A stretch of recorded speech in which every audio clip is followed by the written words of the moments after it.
Halo anak-anak hebat, kita mulai dari hal-hal kecil ya untuk membahas gagasan pokok dan gagasan pendukung paragraf.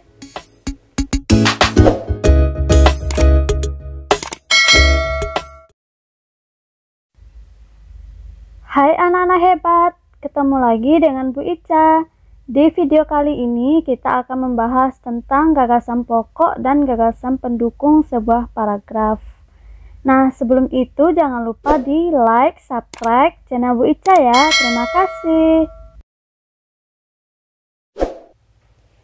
Anak-anak hebat, sebelum kita bahas apa itu gagasan pokok, apa itu gagasan pendukung, kita harus tahu dulu nih dengan paragraf.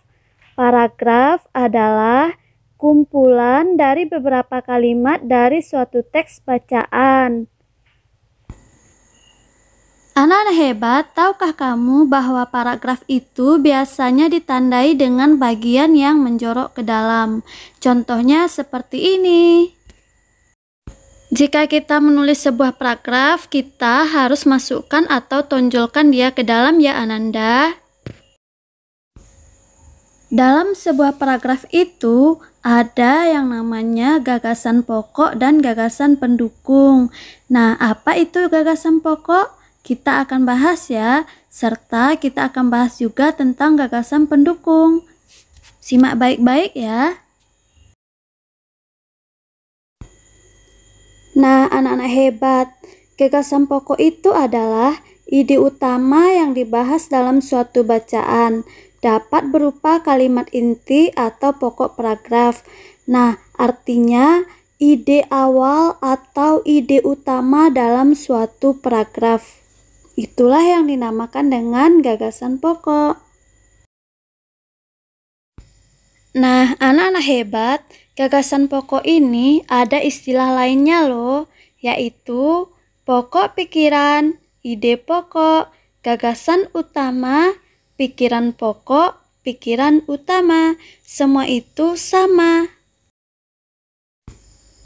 Nah, anak-anak hebat, gagasan pokok ini biasanya letaknya di awal paragraf, akhir paragraf, awal dan akhir paragraf.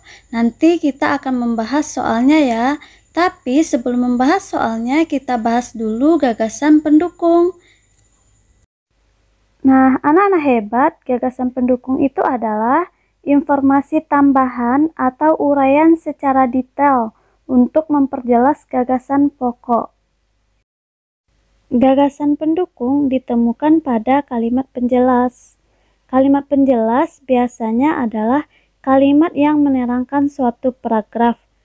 Kalimat yang isinya merupakan penjelasan atau uraian berupa rincian secara detail tentang kalimat utama suatu paragraf. Fungsinya untuk mengembangkan gagasan utama pada sebuah paragraf. Nah, anak-anak hebat, biar makin paham, sekarang kita akan bahas soal tentang gagasan pokok dan gagasan pendukung suatu paragraf ya. Langkah pertama untuk menentukan ide pokok paragraf atau gagasan pokok adalah kita baca dulu teks ini dan kita pahami dulu isinya apa. Yuk kita baca sama-sama. Pupuk organik adalah pupuk yang berasal dari sisa makhluk hidup. Pupuk tersebut dapat berasal dari kotoran hewan. Selain itu, kotoran manusia dapat dibuat untuk pupuk jenis ini. Ada pula pupuk organik yang berasal dari sisa tumbuhan, misalnya tanaman oro-oro. Nah, setelah kita baca, kemudian kita buatlah pertanyaan di dalam hati kita. Paragraf itu membahas apa sih? Tentang apa sih paragraf itu? Nah, setelah kita temukan jawabannya, kemudian kita tuliskan ide pokoknya yang sudah kita simpulkan. Nah, jadi kesimpulannya, ide pokok paragraf ini ada di awal kalimat, yaitu pupuk organik adalah pupuk yang berasal dari sisa-sisa makhluk hidup. Ide pokok ini biasanya hanya satu dalam sebuah paragraf. Nah, sekarang kita akan bahas tentang gagasan pendukung. Gagasan pendukung otomatis dia sudah terlihat bahwa terletak di kalimat kedua, ketiga, dan keempat. Jadi, gagasan pendukung ini berisi uraian informasi dari kalimat pertama tadi. Anak-anak hebat, sekarang kita akan lihat gagasan pokok yang ada di akhir paragraf ya. Biasanya ditandai dengan kata-kata jadi, oleh karena itu, oleh sebab itu. Dengan demikian kita cek ya. Dari paragraf ini udah kelihatan di bagian kelimanya ada kata-kata jadi. Jadi kalimat utamanya ada di akhir paragraf.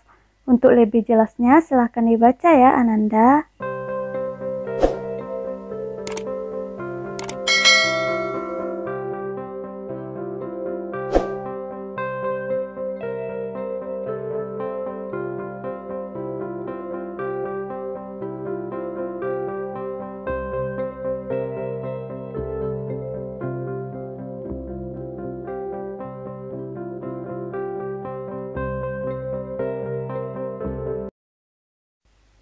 Jadi anak-anak hebat, ide pokok atau gagasan pokok terletak di awal atau akhir atau keduanya, tapi lebih sering muncul di awal kalimat.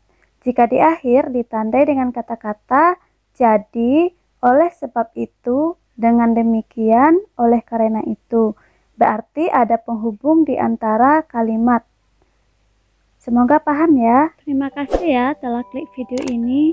Jangan lupa di like, subscribe, komen, serta bunyikan loncengnya agar tidak ketinggalan video-video ini. Terima kasih.